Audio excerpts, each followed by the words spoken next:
All right, so we have 4 reports, and we're going to try and keep each one to no more than 5 minutes. If you can do it in under 5 minutes, you get the prize.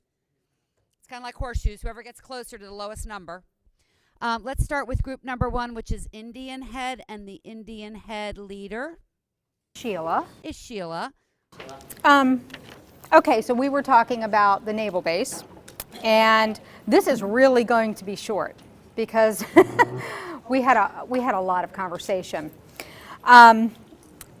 So as far as the obstacles that we needed to address, we found out from Amy, that federal funding has really changed the way that they do business.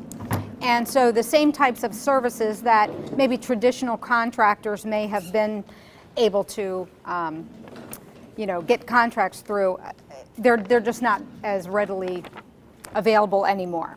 So we talked about maybe other types of businesses, and just as an example, Amy brought up the machine shop.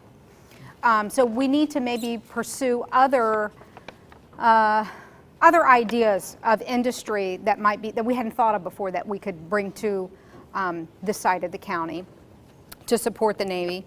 Another issue was, as she mentioned earlier, not enough services for the employees down there. So those types of businesses could be brought in. Food services, doctors, dentists, all those things people would rather do on their lunch hour or on their way home.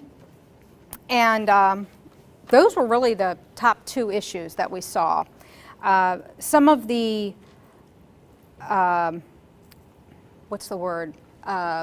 advocates for helping us through those issues would be the small business office down on the base.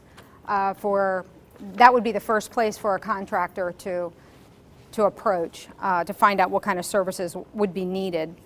And we did discuss, we found out that some of the contractors who still do business with Indian had actually moved to other parts of the county, partially because they wanted too much money for rental properties, lease agreements, and the buildings were in disrepair. So you could get a nice new building, say over in La Plata, cheaper than you could have a older, not so accommodating building here.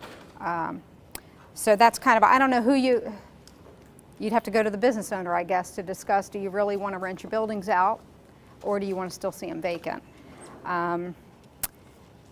And the real big issue is that even the businesses that are here in town and on the corridor, people don't know about them. And so the marketing of that, and I guess that would be the local community and government marketing what is already here and letting the people behind the gate know that they're there. That's all I got. That's great. All right, excellent. Next up is group number 2. I'm an actor without a script.